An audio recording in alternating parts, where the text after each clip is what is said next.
Bien le bonjour les amis, oui, j'avais envie de me mettre en grand écran pour commencer cette introduction que je vais appeler. Est-ce que nous sommes à l'aube du rallye de Noël, de ce qu'on entend souvent parler en bourse, le rallye de Noël, ou alors est-ce que nous avons vécu le top de marché et que nous sommes sur le point de nous retourner? C'est pas pour rien que je vous dis ça, les amis. On a des signaux en mensuel et d'ailleurs, je suis très fier de notre Discord parce qu'un abonné nous disait dedans justement, nous posait les questions auxquelles je comptais répondre décidément j'ai du mal dès aujourd'hui, mais j'aimerais faire croquer tout le monde, donc je vais pas en parler que dans le Discord.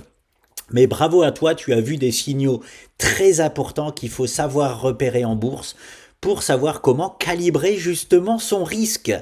Je vous dis tout de suite, j'ai des signaux en mensuel immondes que je ne veux jamais voir quand j'ai pas encore atteint mes objectifs, mais bon, ils sont là, donc il faut faire avec, il faut prendre ça en compte. On va pas faire comme ça, on va pas se mettre des œillères, même si voilà, je vois sur les bourses à plus 20% de partout. Aujourd'hui, on a une énorme épine dans le pied. Cette énorme épine dans le pied, qu'est-ce qu'elle va faire? Elle va faire soit l'accélération haussière justement du rallye de Noël, soit elle peut déclencher, oui effectivement, un top de marché et un retournement baissier. C'est encore trop tôt pour moi, mais bon, on est obligé de... Je vais vous montrer ça en image.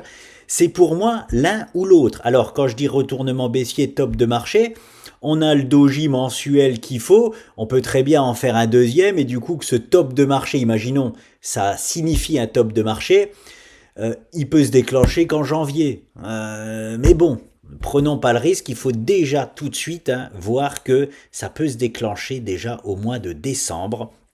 Il y a des fois sur les marchés où il faut être agressif, il y a des fois où il faut être défensif, il y a des fois où il faut être mi-figue, mi-raisin. Et ben en ce moment, le marché, je suis désolé, il est mi-figue, mi-raisin. C'est-à-dire que en hebdo daily, pour moi, tout va bien. Par contre, en mensuel, on a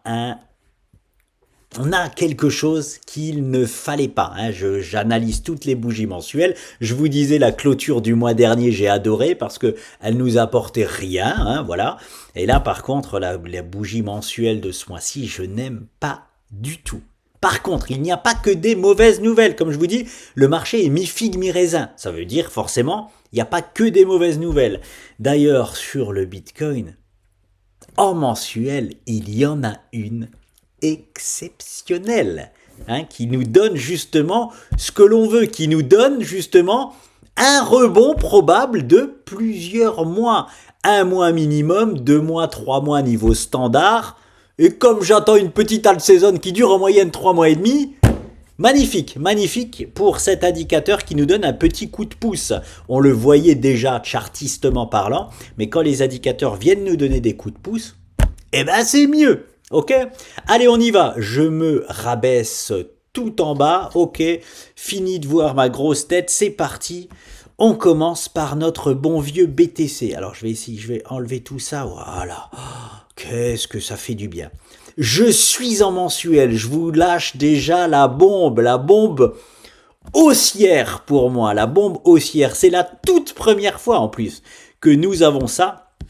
Bon, en même temps, mais bon, j'ai regardé aussi sur ProRealTime, je n'ai trouvé aucune autre occurrence que celle-ci, comme quoi c'est le bull run des premières, c'est vraiment un bull run atypique. Il n'y a pas plus atypique que ce bull run-là. Un bull run qui s'est fait comme cela. Ah purée, ouais, dès que je dis quelque chose, ok. Bon, je vais enlever.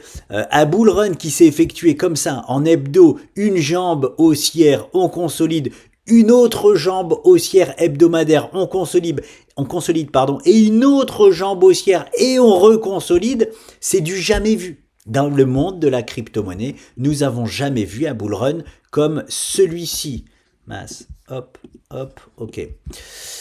Donc voilà, les bull runs avant, c'était du daily H4, c'était pas de l'hebdo daily. Comme quoi, on s'est pas trompé en disant que les grands se montrent sont avec nous pour la toute première fois sur ce bull run là et ils nous ont bien apporté de la consistance. Avant, c'était ça. Hein. Regardez, en mensuel, on voyait rien. C'est on y va et le bull run est fini. Ok, bah là, c'est on y va, on consolide, on y va, on consolide, on y va, on consolide. Voilà, ni plus ni moins. On peut pas remettre ça en question. Et donc, pour la toute première fois, alors j'ai beaucoup entendu parler, on en a aussi parlé sur cette chaîne, ok, des divergences baissières mensuelles. Je vais vous mettre ça, je me mets un peu plus haut, hop, je vais abaisser un petit peu ça. Et surtout, voilà, ça. Non, je vais le mettre en plus grand là, notre petit RSI, ok. On avait, oui, une double divergence mensuelle baissière, ok.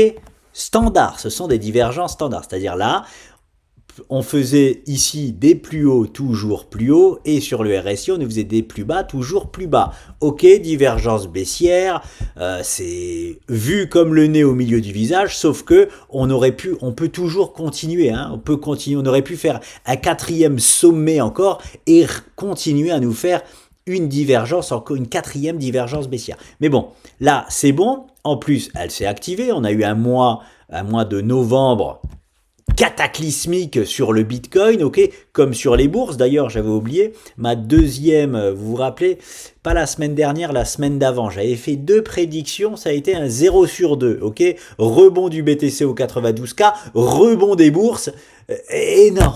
Hein, j'ai eu au cas des deux et je disais, par contre, il y a 2 prédictions qui ont été bonnes, c'est que si on perd les 92, on va direct au 80, ça a été chose faite et je ne trouvais plus la deuxième. Eh bien la deuxième, et je m'en rappelle encore une fois plus, non c'était quoi la deuxième? Oh purée, mais c'est vrai que je m'en rappelle encore une fois plus.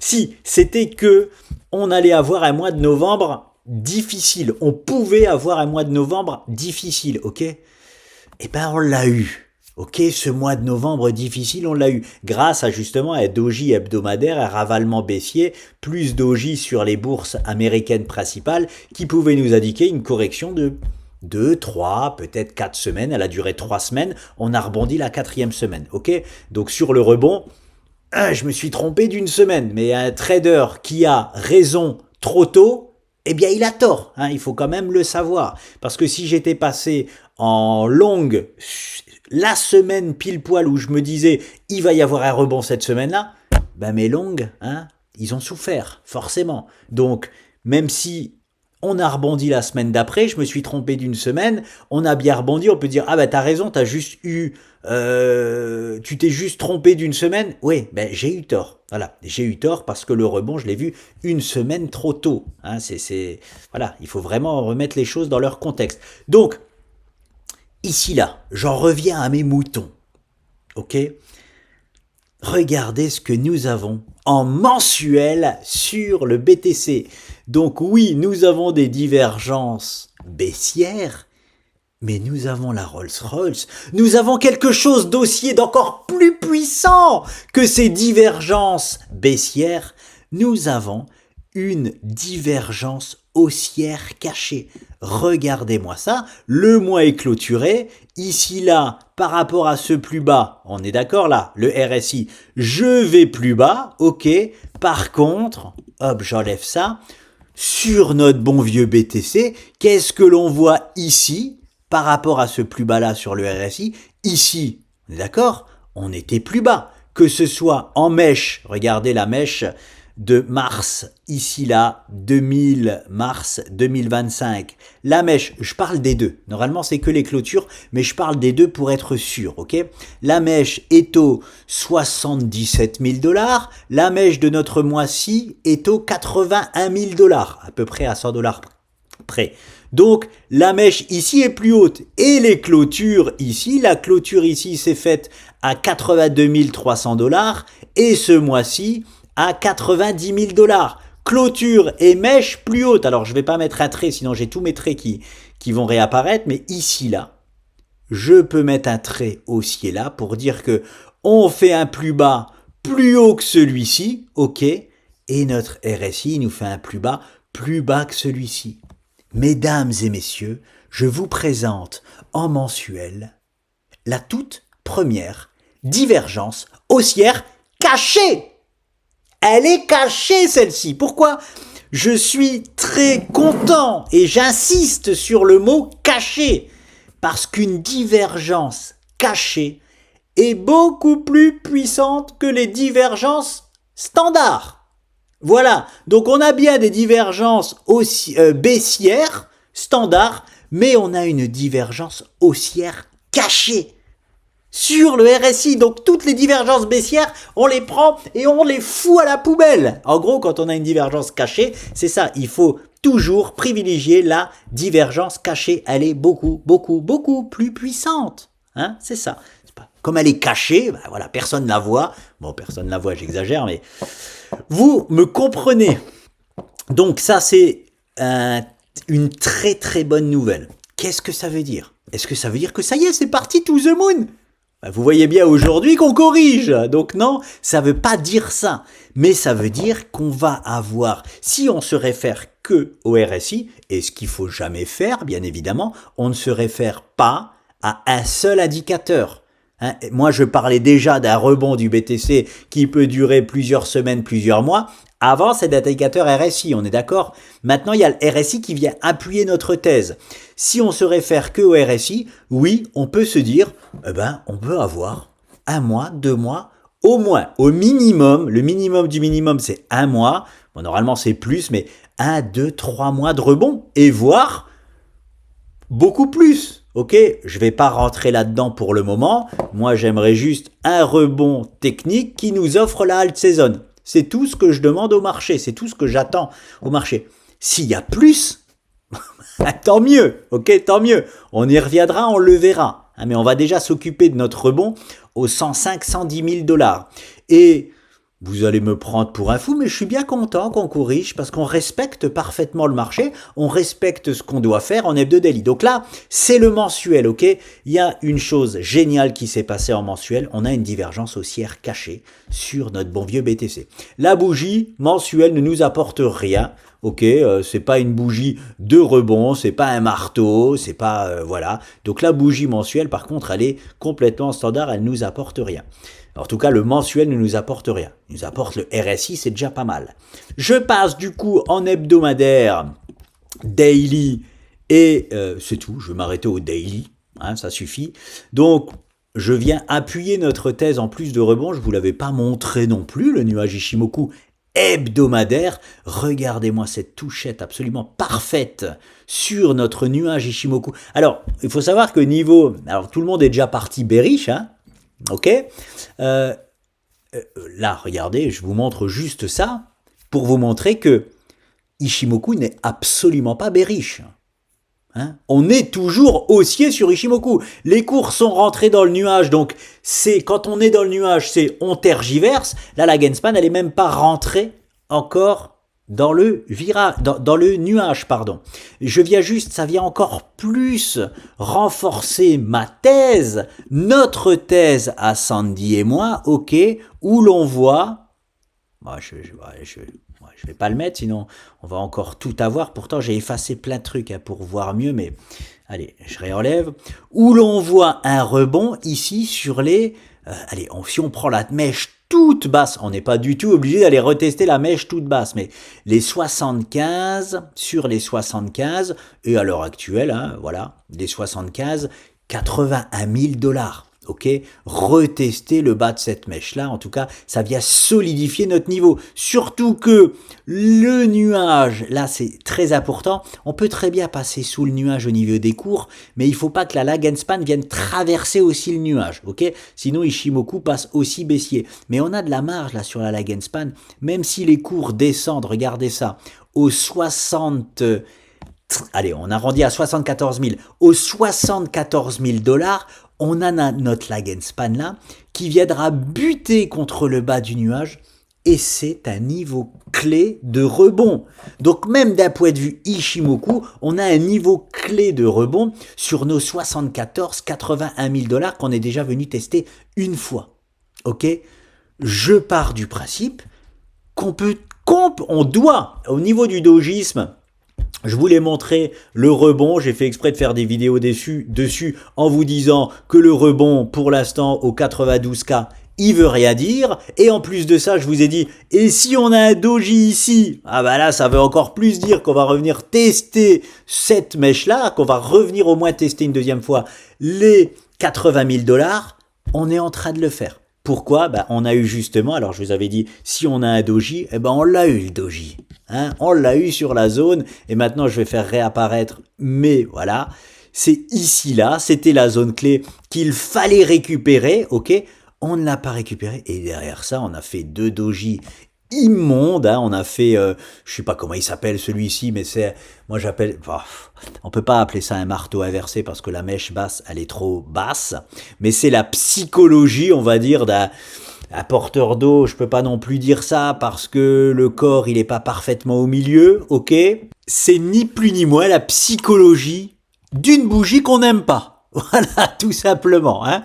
Alors, je parle de celle-ci. Le lendemain, bon, on a un peu la réponse. Doji parfait, là, c'est très clair. Et le surlendemain, bah, la Rolls-Royce sur un point haut pour corriger. Le marteau. Inversé, pardon. Attendez. Marteau, c'est en haut. Marteau inversé. Marteau inversé. Je sais, ça n'a pas ce nom-là sur une résistance. C'est peut-être une étoile filante ou une étoile du matin ou je ne sais quel terme. Vous vous débrouillez avec Sandy qui connaît tous les termes absolument par cœur. Moi, non. L'important, c'est de reconnaître la psychologie d'une bougie quand on arrive sur une résistance ou un support.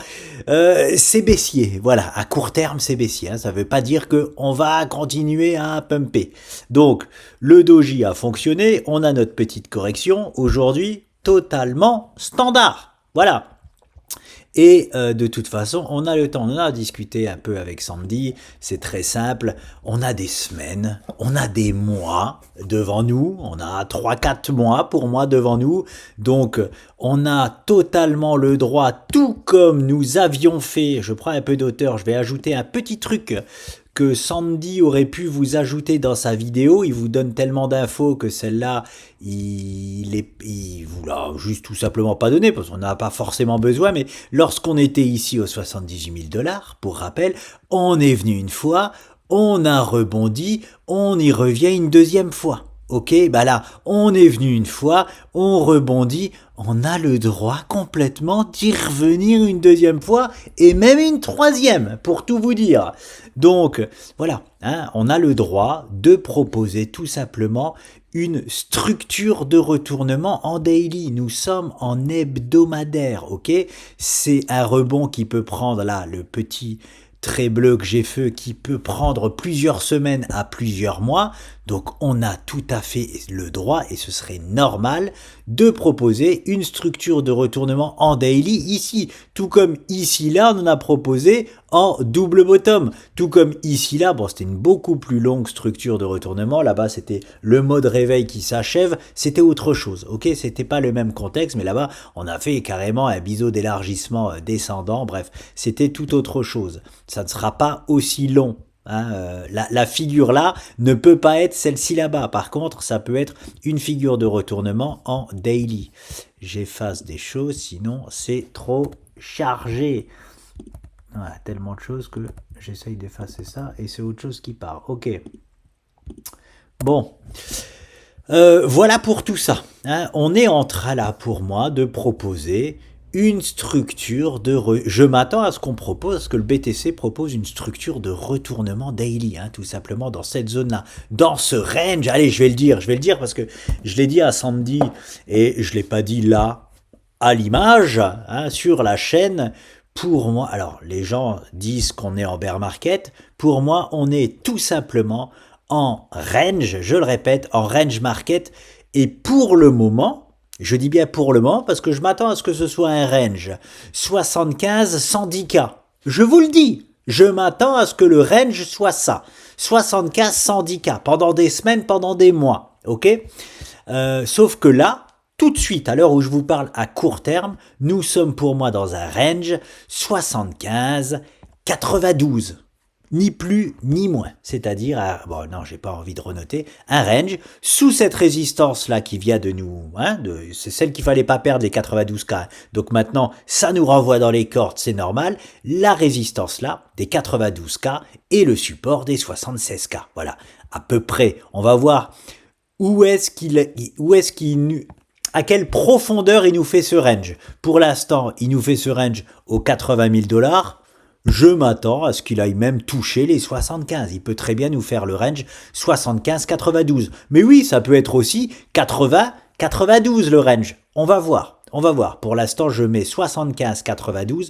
Range market. Quand je dis range market, c'est pendant des jours. Ok, pendant des jours. Le temps qu'on fasse notre structure. Je pense que notre structure de rebond va se faire entre les 75 et les 92. Ni plus ni moins. On va voir ce qu'il nous fait. Un double bottom, alors moi j'adorerais une épaule, tête-épaule, franchement. Comment ça pourrait se faire? J'adorerais ça, voilà, on a la place pour le faire grâce à ce bottom qui n'a pas été chercher la profondeur. Donc, comment ça pourrait se... Moi, ce que j'adorerais, c'est ça, une épaule, tête, là on aurait encore notre résistance là, et épaule derrière, voilà, ça serait pour moi c'est pas pour moi, c'est la Rolls-Royce des figures des retournements, donc voilà pourquoi j'adorerais qu'on nous fasse ça. Mais ça peut très bien être un double bottom, ça peut être un triple bottom, on a le temps, on a encore, pour cette figure-là, on a encore 1, 2, 3 semaines, le mois de décembre, allez, on va voir au mois de décembre ce que le BTC va nous faire, ok? Ça peut aussi aller plus vite. Il peut très bien nous faire un double bottom le deuxième bottom en V-bottom. Voilà, il existe plein de structures de retournement différents, mais je m'attends à ce qu'il nous fasse une structure de retournement dans cette zone-là, dans ce range 75-92. Voilà. Voilà ma vision des choses sur ce bon vieux BTC. Elle n'a pas changé. Je suis rentré juste un peu plus dans les précisions. Voilà, c'est tout pour notre BTC, la grande info, c'était donc la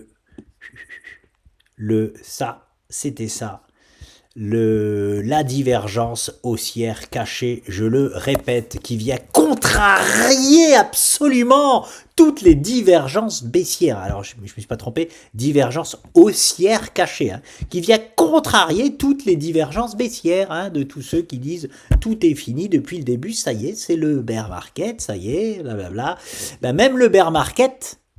va vous en faire baver, c'est ça que je veux dire. Croyez pas que le marché en fait baver que aux haussiers, le marché en fait aussi baver aux baissiers. D'ailleurs, tout le monde est baissier maintenant. Ouais, tout le monde est baissier au moment où moi je m'attends à un super pump, enfin super pump, de la zone des 75-80 au 110. Donc eux aussi se font valdinguer. De toute façon, les shorteurs depuis le début de ce cycle, c'est ceux qui se font le plus valdinguer, sachez-le quand même. Il y a 3-0 contre eux, donc voilà. Range market pour le BTC. C'est tout, donc c'est tout ce que j'ai à dire. Et c'est déjà pas mal sur le BTC. Maintenant, j'en viens à mes moutons. Ok, j'en viens à notre marché américain, notre marché boursier. C'est parti, on y va. J'ai pas aimé les bougies mensuelles, clairement, j'ai pas du tout aimé les bougies mensuelles. Et maintenant là, j'ai commencé la vidéo ce matin, mais là il est 13h30 quand je suis dans la continuité de cette vidéo. J'ai le SP500 qui nous propose à gap baissier, il y a une belle correction déjà dès aujourd'hui. Voilà, sur le marché américain, on va ouvrir en baisse. Sur le marché américain, c'est pratiquement sûr, il reste 2 heures avant l'ouverture et là on ouvre une belle baisse, on fait même un gap baissier. Alors, n'ayez pas peur tout de suite de ce gap baissier, ok? Je réponds là déjà à des commentaires que j'ai eu dans le Discord. Est-ce que tu vas surveiller, on m'a demandé, est-ce que j'allais surveiller l'ouverture ici et que si jamais on fait un gap baissier, ça y est, tout est fini? Non, pas du tout. Si là, attention, en mensuel, on a des indications, je vais y revenir. En mensuel, on a une indication horrible. Ok, alors ça aurait pu être pire que ça, mais j'aime pas du tout la bougie mensuelle sur le SP500.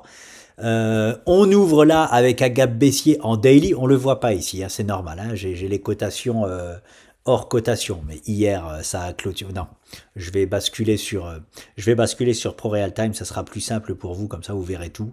Voilà, et prenez juste le chiffre là, voilà, on va ouvrir aux alentours des... Là, si on ouvre tout de suite, on est aux 6808 points, ok? Donc on va aller checker ça, on va aller voir tout ça sur Pro Real Time. Let's go. Ça, c'est Airbus qui déguste aujourd'hui. SP500. Ouais, je vois un moins 10% sur Airbus. Tout de suite, je m'y intéresse. J'adore essayer de choper des points bas après des paniques. Donc voilà. Je suis sur le S&P 500. Hop. Je vais me mettre un peu plus haut. Voilà. C'est bizarre qu'il passe par-dessus. Ah non, non, ok. Ouais. Bizarre quand même. SP500, je croyais que c'était le Nasdaq, ça. Je croyais que c'était le Nasdaq. Bim bam boum, qu'est-ce que je peux vous faire? Alors, ouais, c'est bizarre, je croyais que c'était le Nasdaq. Donc, je vais enlever un peu tout ça. Hop, hop, hop, hop. Bon, là, c'est bien, on a voilà, une intrusion en dehors de ce canal-là, mais je vais enlever ça, c'était pas le principal. Ok, on va faire ça comme ça, et on va se mettre en plus grand. Yes, c'est parti. Voilà, alors j'enlève ça, pas besoin, et je vais même, voilà, on voit Ishimoku qui a joué parfaitement son rôle, le nuage en daily. Ok, on a fait un rebond du beau V-bottom grâce à ça. Ok, j'enlève Ishimoku, Kim Koyu. Alors attendez, je vous mets en hebdo, voir déjà si on voit aussi quelque chose en hebdo. Alors pour rappel, c'était grâce à cette bougie-là hebdomadaire qu'on pouvait présager d'un mauvais mois de novembre. Ok, 1, 2, 3 semaines de correction, mauvais mois de novembre. Et la 4e semaine, on fait quand même un exceptionnel rebond. Ce que j'ai à dire, je vais commencer avec l'hebdomadaire. Ce que j'ai à dire sur l'hebdomadaire, magnifique. L'hebdomadaire aujourd'hui est magnifique. Pourquoi? Grâce à cette dernière semaine, ok, de rebonds, d'énormes ravalements haussiers hebdomadaires qui nous fait regagner une zone clé. Quelle est la zone clé? Je vous l'ai posée ici. C'était la hauteur. Ça nous fait gagner. Alors, on a gagné la hauteur. On a explosé la hauteur de la première épaule. Pour ceux qui s'attendaient comme Soloway à une épaule tête-épaule, comme d'habitude, ok. Donc ça, à la poubelle, mais on a récupéré cette zone-là que j'ai mis, les 6800 points, en clôture hebdomadaire derrière. Et c'est génial parce qu'on a un rebond et on gagne une zone clé. Parfait, ok. En hebdomadaire, le travail a été parfaitement fait. C'est-à-dire qu'on revient mettre à mal ce doji-là qui a parfaitement joué son rôle de correction court terme et maintenant on vient le mettre à mal, ok. Très bon signe en hebdomadaire. Le mauvais signe, c'est quoi? C'est que j'ai une... Non, même pas. Ah, c'est les mêmes niveaux à peu près. C'est quoi? Je vais pas en parler parce que c'est compliqué d'analyser celle-là. 69, 62. Le RSI est plus bas, oui. Mais en mèche, on est plus haut. Et en clôture, 6840...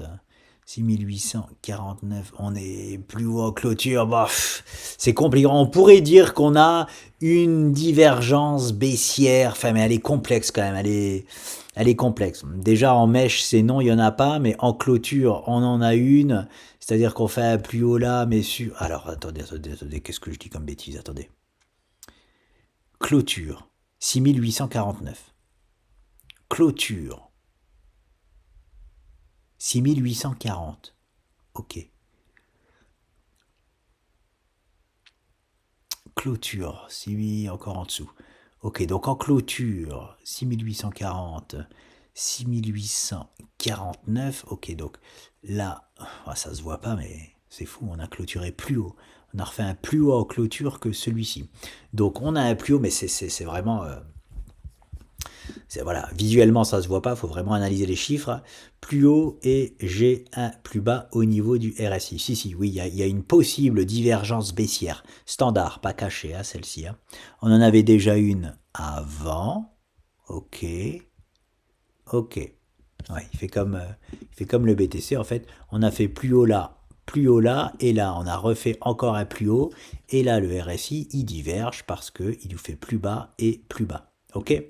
Donc on a une divergence quand même, on va le dire, baissière d'activer au niveau du RSI. Même si là le troisième est compliqué à aller chercher quand même, mais bon, on se le note, on se met dans un coin de la tête. Donc en hebdomadaire, c'est quand même, on met le RSI par rapport au chartisme, c'est peanuts, hein. Ça ne vaut rien, hein. L'important c'est vraiment le chartisme, je le répète. Le RSI, s'il passe en divergence, on se dit, oh attention, tous les voyants ne sont pas ouverts. Le plus important, c'est tout de même le chartisme. En mode chartisme, dogisme sur l'hebdomadaire, c'est magnifique grâce à la dernière semaine. Ok, vraiment, récupération de zone clé, marobozu carrément vert, ravalement haussier, très propre, net et sans bavure. Il manque un peu de volume quand même. Il manque un peu de volume, on va pas se mentir. Voilà. Voilà pour ceci. Par contre, quand je le regarde en mensuel, regardez ça, j'ai même pas envie de le regarder. Je vais le regarder du coin de l'œil. Ah, c'est affreux. Ah, c'est affreux. C'est affreux, c'est moche, c'est affreux. Il n'y a pas d'autre mot. Par contre, ce qui est cool, c'est que on n'a pas de divergence baissière ici d'activer. Hein, Clôture, 6849, bah oui, je le savais, 1840, plus haut, plus haut, plus haut, mais c'est même pas ce plus haut là que je prends. Je check quand même. C'est pas ce plus haut là. Plus haut, plus haut. Donc c'est propre. Ici, clôture 6840, 7541, 7541. Ici, on a un 75,50, donc on est plus haut au niveau du RSI. Et en clôture, 6849, on est aussi plus haut. Ok. Ok. Et là, on était encore plus haut ou pas? 74,59. Non, ici non. 14,59.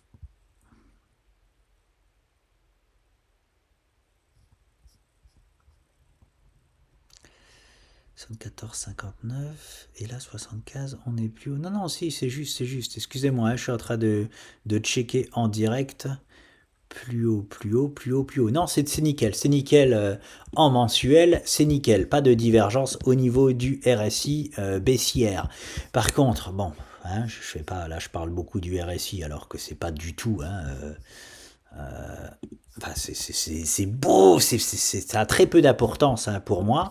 Je fais juste attention aux indicateurs, hein, comme je vous le dis souvent. Ça, par contre, c'est immonde. Et je vous regarde droit dans les yeux en vous le disant, c'est immonde. À chaque fois, je check mes bougies. Hein. Le mois dernier, c'était nickel. Celle-ci, elle est immonde. Alors, faut savoir que, bon, franchement, c'est presque à Doji Dragon. C'est pour ça qu'elle est vraiment immonde. Hein. C'est pas non plus la Rolls-Royce des structures des doji baissiers. Alors la Rolls-Royce du doji baissier, je vous le montre, si on avait eu ça, ça aurait été encore pire. Voilà. Avec ici, là, hop. Bon, j'arrive pas à le mettre... bon, il faut imaginer. Bon, alors je vais le faire comme ça. Voilà. C'est une grosse bougie. C'est une grosse bougie. Et si elle est rouge, c'est encore pire, on la met rouge. Voilà. Ça aurait été horrible. Une longue mèche haute, ok, avec le corps en bas. Là, on a le corps en haut. C'est mieux, ok, c'est mieux. C'est-à-dire qu'il y a moins de réussite sur ce genre de bougie. Voilà la bonne nouvelle, ok. Regardez, on en avait une, celle-là, là. Vous allez, en fait, c'est la même. Hein. Vous voyez cette bougie qu'on a là? C'est la même pour moi que celle-ci, sauf que là, elle était moins belle parce qu'elle avait une petite mèche haute. Le mieux, c'est qu'il n'y a pas de mèche haute, c'est vraiment quand elle est comme ça. Mais c'est la même chose, c'est-à-dire que ici, là, ça s'appelle un marteau. Ok? Parce qu'on est sur support. Ici, on a la même bougie, mais ça s'appelle plus un marteau parce qu'on est sur soi-disant résistance. Je vois pas de résistance ici, mais on est sur résistance. Voilà.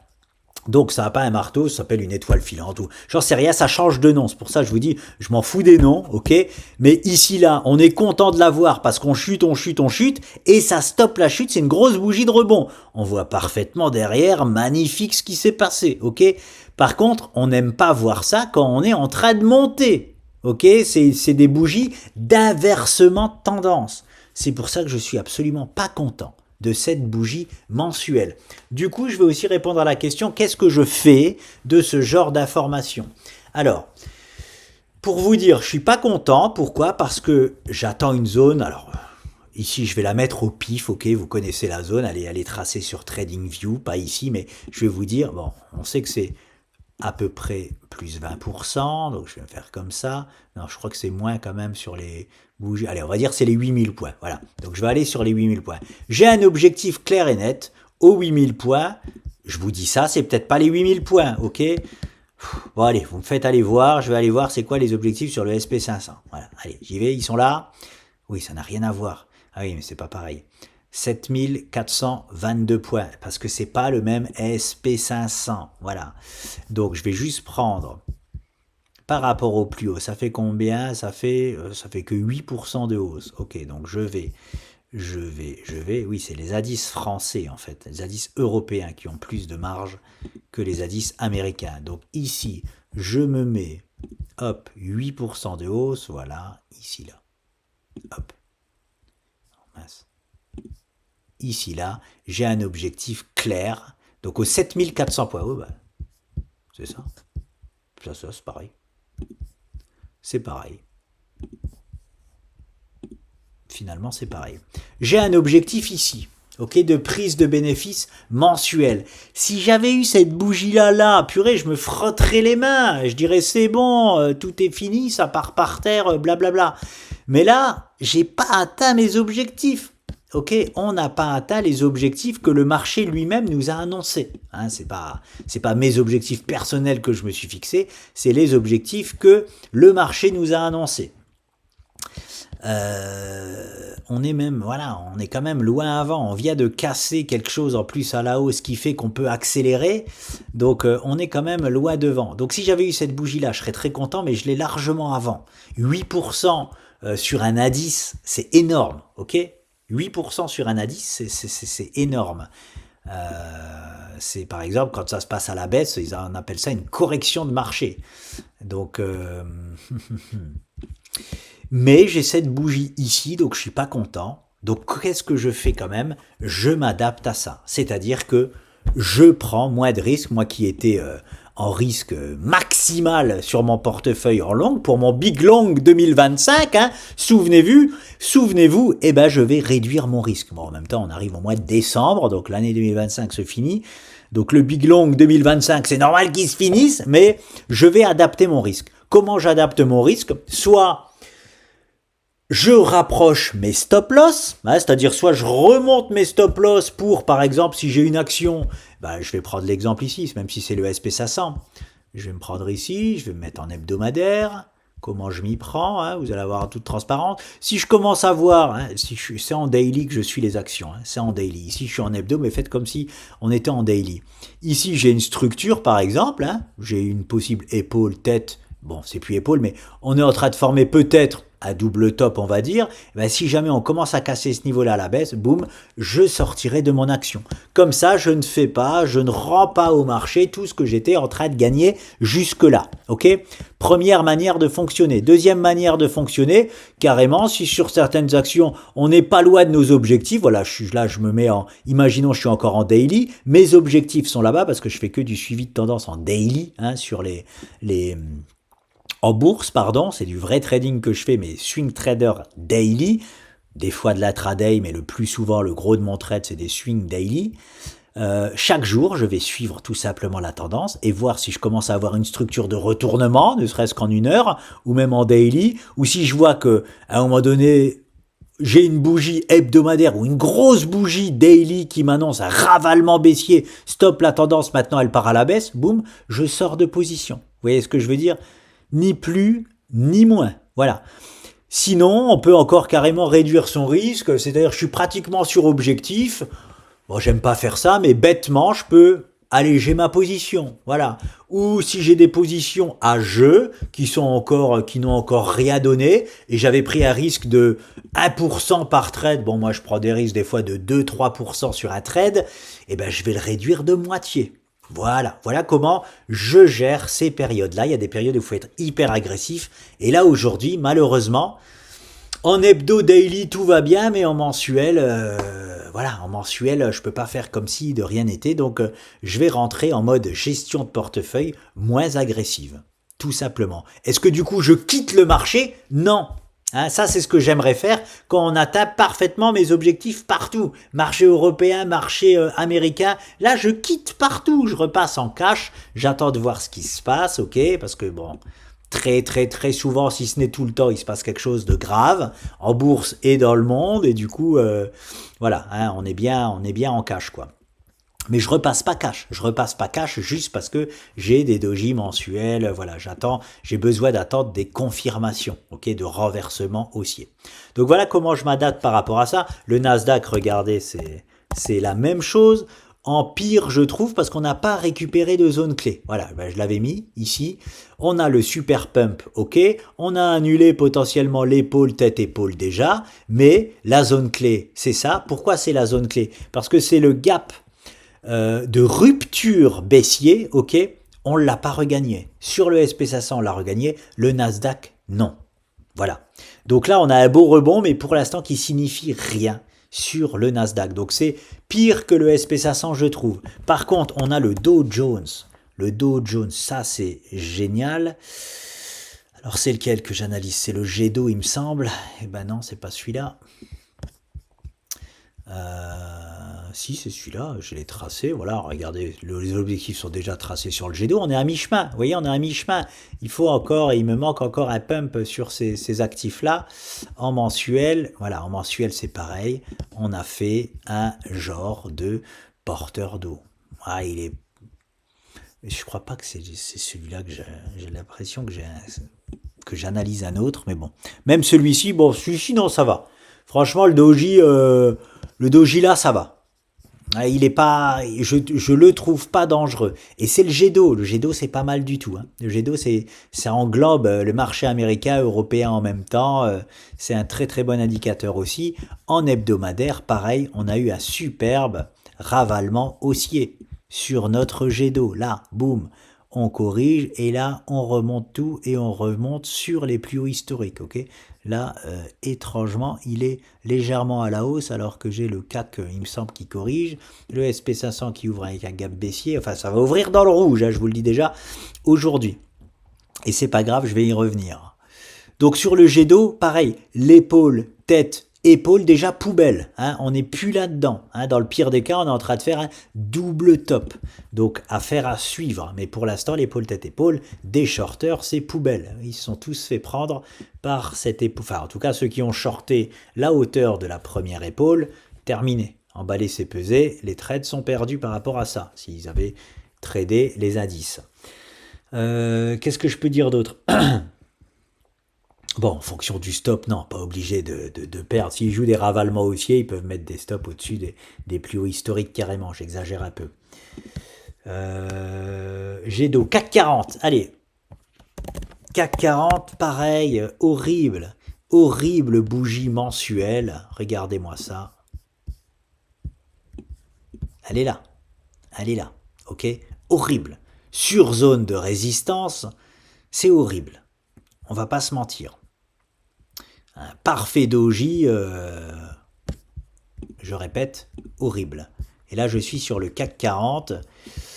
En hebdomadaire, RAS par contre, c'est toujours pareil. On tient les zones à tenir, on s'attend même possiblement, on peut même faire une semi-rotation là, que tout irait bien. Donc, hebdomadaire, daily, RAS, mais la bougie mensuelle, elle est pas belle. Voilà, elle est pas belle. Tout n'est pas à mettre à la poubelle. Je termine avec mon SP500. SP500. Pourquoi si on ouvre aujourd'hui dans le rouge avec un gap baissier, c'est pas grave? Alors déjà, on ouvre, je vous ai dit, au 6808 points là, en direct. Donc on voit bien, là je suis en hebdomadaire, on ouvre ici là, pile poil sur la zone qu'on a gagnée. Ça change rien. Ok, ça change absolument rien à la structure hebdomadaire. On est tous d'accord. Je regarde la bougie mensuelle quand même. Bon, si ça change rien à la bougie hebdomadaire, forcément, en mensuel, ça changera encore moins. On ouvre ici en mensuel. Ok? Pareil. Il n'y a rien qui bouge au niveau de la structure. Et maintenant, je vais en daily, c'est là où c'est intéressant. Et c'est pour ça que je vous dis, attention, c'est un gap baissier qui peut valoir son pesant de cacahuètes. Et quand je dis ça, je parle à la hausse. Les gaps baissiers, c'est pas forcément baissier, les amis. Hein. N'oubliez pas, les gaps de confirmation, c'est vrai que c'est les moins connus. Il y a même des gens qui les connaissent pas du tout, les gaps de confirmation. Eh bien, regardez ce que c'est. Donc, on ouvre 6808, ici, là. Donc, allez savoir. Hein, pour l'instant, le gap... allez savoir, il faut que ça, voilà, faut que la chute elle tienne et que même ça chute un petit peu plus parce que 6808, là je suis au 12, ça fait ouvrir ici. Bon, c'est un petit gap. Bon, quand c'est des gaps comme ça, je pense que tout de suite je les classe dans gap commun. Hein, je les classe dans gap commun parce que il est tellement petit que très souvent, hein, il suffit d'une toute petite mèche pour que le gap soit déjà comblé en pseudo gap. Hein, c'est-à-dire que c'est plus un vrai gap, c'est un pseudo gap, c'est comblé par des mèches. Comme celui-ci ici, entre ces deux séances-là, celle-là et celle-là, c'est juste comblé contre des mèches, donc c'est pas un gap daily, c'est un pseudo-gap daily, on doit avoir un gap en 1 heure par exemple, ou en 30 minutes. Donc là, mais imaginons on ouvre encore plus bas, voilà, on ouvre ici là, au 6800 points, là voilà, on se dit bon le gap il commence à être intéressant, on peut le garder aujourd'hui. Eh bien, ça peut être un gap de confirmation. Qu'est-ce qu'un gap de confirmation?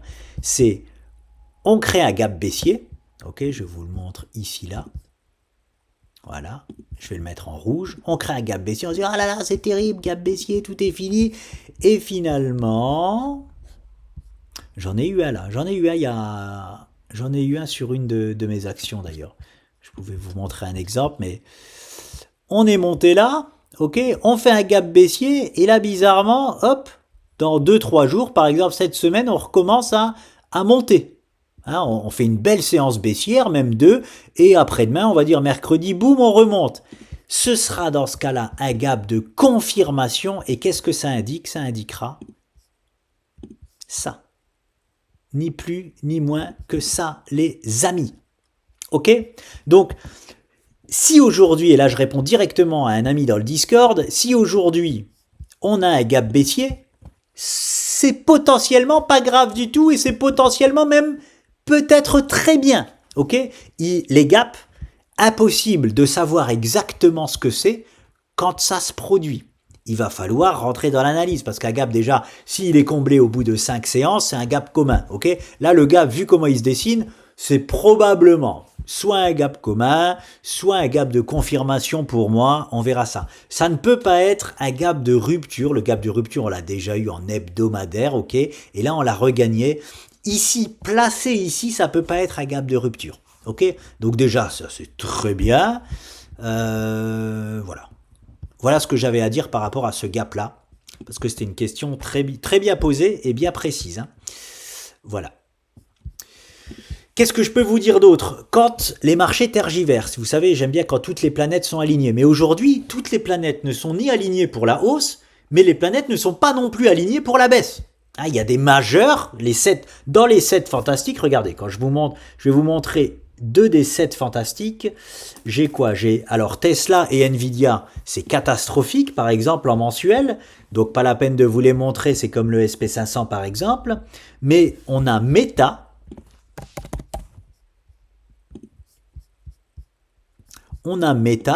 regardez en mensuel, regardez la bougie mensuelle de Meta. Elle annonce un gros rebond. Et on fait partie des 7 fantastiques. Regardez, c'est la même qu'ici, en gros. C'est la même qu'ici. Boum, gros rebond. Ça marche pas 100% du temps. Ok? Et ça, j'aime voir. Voilà, ça, j'aime voir. On est en train de pumper. On fait doji horrible ici. Ça continue quand même de pumper. C'est soit une accélération haussière. Et là, c'était une belle accélération haussière. Soit une correction de marché. Hein, mais voilà, hein, quand c'est perché haut, on fait quand même attention. Ici, j'ai Meta qui nous annonce par exemple un rebond. Ça ne veut pas dire qu'on va forcément rebondir, ok? Mais c'est une bougie qui annonce un rebond. Voilà, ou qui annonce on reteste encore les plus bas là en mode double bottom, mais en tout cas ça dessine en termes de doji là une structure de retournement haussier, contrairement au SP500 qui peut être une structure de retournement baissier. Et c'est Meta. Ok, et il n'y a pas que Meta, il y a aussi, qu'est-ce que j'ai? Euh, Bah, c'est tout ce que j'ai noté. Non, j'ai Amazon, Microsoft, Apple et Google. J'ai noté RAS dessus. Il n'y a aucun signe de retournement chez elles. Mais si, j'avais une... Bon, je suis désolé, j'avais une deuxième majeure qui annonçait un retournement. Qu'est-ce que j'ai noté? Amazon. Amazon et Meta haussier, j'ai noté. Si je vais sur Amazon, on parle de monstres, hein, on parle de monstres. Voilà. Ouais, c'est pour ça que je l'ai pas noté en mensuel, mais je l'ai noté en hebdomadaire, ok. En mensuel, la bougie nous annonce rien de spécial, ok. Par contre, en hebdomadaire, daily, j'ai quelque chose de... Oui, voilà, c'est ça. J'ai Amazon sur une magnifique zone. Alors ça, c'est ce que j'avais dessiné pour Amazon que je voyais bien. On est bien revenu se poser sur un support, ok, et on est en train de rebondir. Voilà, c'est, c'est pas un ravalement haussier, alors ça doit être en daily. Oui, en fait, j'ai dit qu'Amazon, ça sentait bon pour le rebond parce que on a rebondi sur un point clé. Voilà. Mais non, je vais le retirer de la liste parce que Amazon, voilà, on est encore dans la hauteur de la première épaule. Là, j'ai mal travaillé, j'ai mis Amazon haussier. Non, quand je le regarde comme ça, c'est RAS. Voilà, c'est pour ça que je l'ai mis dans les RAS à la base. Après, j'ai retrouvé sur une autre fiche haussier. Non, RAS. RAS Amazon. Pourquoi? Ah oui, d'accord, je sais pourquoi j'ai... Oui, oui, ok. Ok, c'est bon. Oui, c'est haussier, pardon. Par rapport à une structure qu'il a cassée à la hausse, on est en train de faire un pullback, ok? Il a fait un beau V-bottom ici, ou une tasse et anse, peu importe comment on appelle ça. Regardez-moi ça. Au moins, vous voyez que je prépare jamais mes vidéos, hein, que je fais toujours des modes un peu... Je fais toujours des lives, en fait, sauf que vous le savez pas, mais je fais toujours des lives. Sauf que il y a des fois, je fais vraiment un live et des fois, je fais pas des lives. Ah, ça veut dire que je tourne en direct ou non. Celle-là, je peux m'octroyer le droit de la toucher, mais quand je suis en live, je peux pas retoucher, mais je travaille de la même façon. Regardez. Regardez. Donc ça, c'était les objectifs justement d'un gap de... Voilà, qu'on a parfaitement atteint, un gap de continuation, ça s'appelle. Mais on a cassé une structure là sur Amazon. Hop là, à la hausse. Et les objectifs, ils sont déjà mis là-bas. Ils sont déjà posés là-bas, j'ai mis top sur Amazon, voilà, tout est déjà placé. Donc on est dans la conjoncture là sur Amazon de on a cassé une structure à la hausse et on est en train de faire le pullback. Ok, on rebondit sur la zone parfaite là actuellement, donc c'est forcément plus, on doit être dans la conjoncture d'un mouvement haussier. Ok, comme le BTC, les 92K, je privilégie qu'on les gagne pas parce qu'on est obligé de privilégier de se faire renvoyer dans les cordes parce qu'on l'a cassé à la baisse. Ben là, on a cassé à la hausse, on revient tester et on part. On doit rester dans cette conjoncture-là. Donc Amazon est plutôt haussier. Voilà, là je m'y retrouve. Et puis, je ne vais pas toutes vous les faire, mais il y a Microsoft, il y a Apple, il y a Google qui sont RAS. Il n'y a pas de RAS, c'est-à-dire il n'y a pas de signaux de retournement. Il n'y en a que sur Tesla et Nvidia qui sont une véritable catastrophe, ok? Mais pareil, c'est toujours pareil. Le dogisme, c'est pas du 100%, ok? Et quand je dis catastrophe, sur Tesla, c'est la même chose. Regardez en hebdomadaire, c'est nickel. Ok, donc c'est pour ça que je vous dis c'est mi-figue, mi-raisin, parce que en mensuel, je vous le montre en mensuel, c'est catastrophe, ok? J'ai horreur de voir ça. Bon, j'exagère quand je dis catastrophe, mais c'est pas un doji qu'on aime pour continuer la hausse. Voilà, c'est ça que je veux dire. Ça a la psychologie d'un marteau. Voilà, hein, encore une fois, même si c'est pas il est loin d'être magnifique ce marteau-là pour se retourner à la baisse, clairement. Donc c'est bien, j'exagère quand je dis catastrophe. La catastrophe c'est sur Nvidia, c'est pas sur Tesla. Mais j'aime pas voir ça pour continuer de pumper en fait, tout simplement. Après, on tergiverse, c'est normal aussi. On est sur les plus hauts historiques de Tesla. Les plus hauts historiques sont toujours une zone où on tergiverse. Et en hebdo daily, Tesla, c'est magnifique. Avec la dernière semaine qu'il nous a fait, il fait partie des choses, Tesla, où il a rebondi et il nous a regagné une zone majeure. C'est pour ça que c'est compliqué là à l'heure actuelle les marchés, il y a à boire et à manger. Regardez, on fait un double bottom ici là en bas, parfait, on regagne une zone majeure. La zone majeure, c'est quoi? C'est la ligne de coup de ce gros double top qui est ici, là. Okay, je peux vous la tracer pour bien la voir. Elle est là. On voit bien que nous l'avons parfaitement regagné. Hein, et avec confirmation. Là, vous avez déjà la cotation, les marchés n'ont pas encore ouvert. Hein, mais on est en train d'ouvrir un petit gap baissier. Ouais, ça me dérange. Franchement, quand on fait une belle hausse comme ça, et que j'ai un gap baissier, ça ne me dérange pas.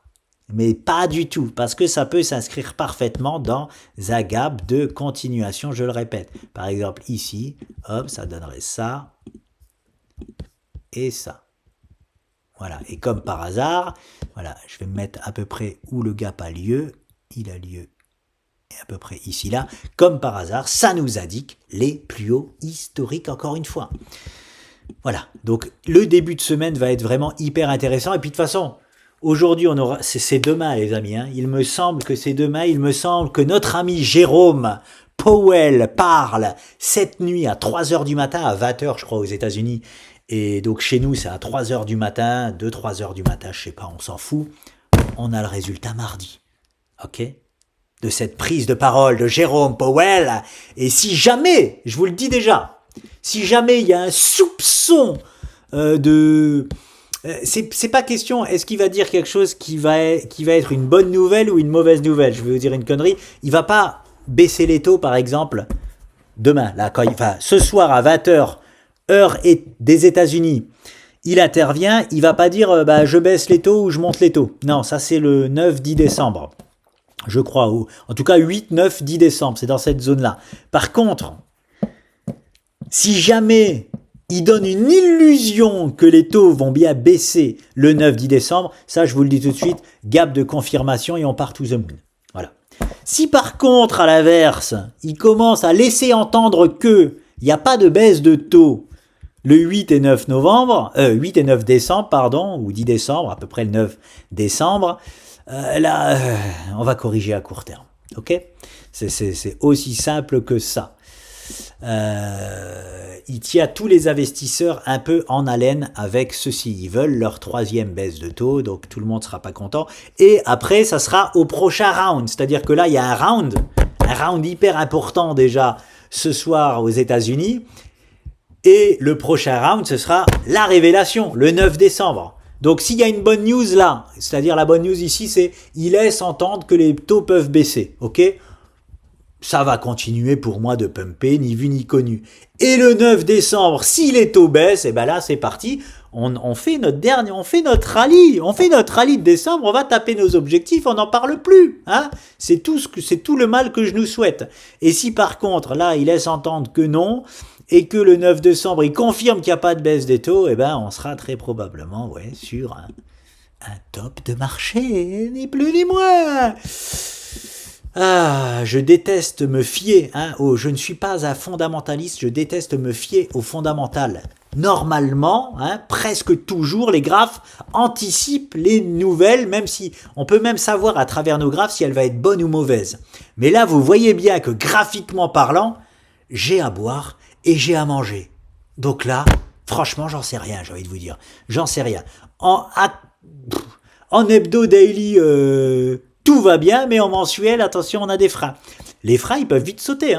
Si on commence à confirmer l'hebdo daily et à faire péter le verrou, là, comme je vous dis, si là, c'est un gap de confirmation qui est en train de s'ouvrir, le mensuel, on va le mettre vite aux oubliettes. Dès la première semaine de décembre, c'est bon, on n'en parle plus, il n'y a pas du tout sûr et certain de top de marché. À partir du moment où on explose ce top de marché, terminé. Il n'y a plus de top et on va sur le top qu'on a annoncé avec Sandy et qu'on recherche absolument. Voilà, je vais en rester là, ça fait hyper long, je regarde juste mes petites notes, ce que je vous avais mis de côté, de quoi j'ai pas parlé, Microsoft en pullback parfait, double top cassé à la baisse, donc vigilant, oui, donc non, ça sert à rien, Amazon méta haussier, SP500, je vous ai parlé de tout, gap de rupture, regagné, c'est ça la clé, Le SP500, c'est qu'on a regagné une zone clé, ok. Le G2, on a récupéré aussi une zone importante. C'est pour ça, je vous dis, tout est loi d'être noir, loi d'être noir. C'est juste, voilà, il faut faire attention. À l'heure actuelle, on doit juste être sur nos gardes.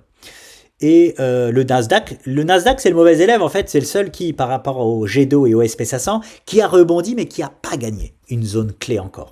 Il nous manque juste le Nasdaq, mais je crois que c'était déjà pareil avant le rallye haussier. Et je sais plus si c'était le Nasdaq ou le SP500 qui était en retard l'un par rapport à l'autre, et il avait rejoint tranquillement derrière. Donc bon, comme Microsoft est en train d'annuler, ok, réintégration, on est bon. Je regarde. Tesla, Nvidia, on est bon. J'ai rien oublié les amis. Donc bon, vous savez que j'aime bien être tranché dans mes analyses. Très tranché, c'est ça, c'est clair, c'est net et pas autre chose. Je suis boule de chez boule, je suis bear de chez bear parce que bientôt, vous m'entendez que dire je suis boule de chez boule, mais bientôt vous m'entendrez dire je suis bear de chez bear, ok. Mais là, je suis sur mes gardes. Voilà, je veux dire comme ça. Je suis sur mes gardes. Il y a des signaux qui sont très bons, il y a des signaux qui sont pas bons. Ok, donc on reste sur nos gardes. Et c'est ça, c'est des moments importants à partager. Ce que je vous dis là dans la vie d'un trader. Parce qu'il y a une façon de faire qui est beaucoup plus simple que ce que je fais moi. Et par exemple, Sandy a cette manière de faire au niveau de la gestion de son portefeuille. C'est-à-dire, il a une gestion de portefeuille calibrée en fonction de où en est le marché. Enfin non, c'est mal dit, mais je vais dire une bêtise. Une fois qu'on dépasse, enfin c'est pas une bêtise, hein, c'est vraiment ce que beaucoup de traders peuvent faire ou font. Dès qu'on dépasse les plus hauts historiques, il y a des traders qui vont être sur leur garde, c'est-à-dire ils vont avoir une agressivité moindre. Ils vont prendre moins de risques sur les marchés parce qu'on est en train de faire des plus hauts historiques, donc ils s'attendent à un moment donné à chuter. Donc, je vais dire une connerie, ils prennent que 4% de risque sur leur portefeuille. Par contre, quand il y a des grosses corrections, et là, ils passent agressifs, ok? Ils passent en mode, je prends 10% de risque sur mon portefeuille. Et c'est très bien joué, c'est une façon un peu mécanique de faire sa gestion de portefeuille. Et eux, ils sont tranquilles, en fait. Ils sont tout le temps tranquilles, ils ont une gestion bien. Moi, malheureusement, je prends le truc le plus compliqué. C'est-à-dire, je regarde ce que les graphes m'indiquent et en fonction de ce que les graphes m'indiquent, je prends soit beaucoup de risques, soit pas beaucoup de risques. Jusque-là, vous me connaissez, j'ai pris des risques énormes en 2025 sur mes longues. Et ben maintenant, comme ça tergiverse, je réduis mon risque, ok? Mais c'est dangereux de faire ça. C'est dangereux parce que si une fois je loupe quelque chose, comme ce que j'ai loupé en avril, ok? Eh ben le marché m'embarque avec lui à la baisse, hein? Et ça fait mal, à un point que vous imaginez même pas. Ça fait mal. Heureusement derrière que je me suis pas trompé en avril et qu'on refait des plus hauts historiques, parce que si jamais je loupe quelque chose, mais qu'en plus je me trompe dans mon analyse, eh ben c'est comme ça qu'on se fait raser son compte de trading. Donc c'est vraiment important que je vous raconte ça, parce que ça fait partie de la vie d'un trader, de s'adapter à ce que le marché nous donne, à adapter sa gestion de portefeuille. Je vous répète, il y a des gens hyper doués, il y a des gens très doués, et je touche du bois, j'espère que ça m'arrivera jamais, il y a des gens très très doués qui ont absolument tout perdu, à cause simplement de cette gestion de portefeuille.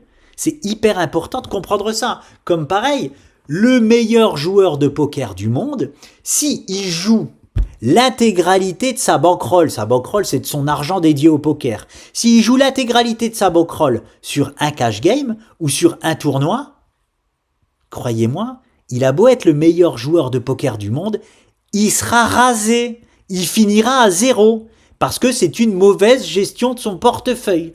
Voilà, c'est pour ça que j'avais envie de vous partager ça surtout, parce que bon, le fait que ça tergiverse, bon, on s'en fout un peu, mais voilà, gestion de portefeuille, attention les amis, allez, je vous laisse, je dois y aller, je vous souhaite semaine ultra importante, je pense que c'est la semaine la plus importante de l'année, c'est vraiment, et le mois, je vais appeler la vidéo là, le rallye haussier, ou alors le top de marché, c'est vraiment grosse différence, rallye de Noël ou retournement baissier, on va voir ça, il va falloir analyser ça chaque jour et chaque semaine les amis, c'est palpitant.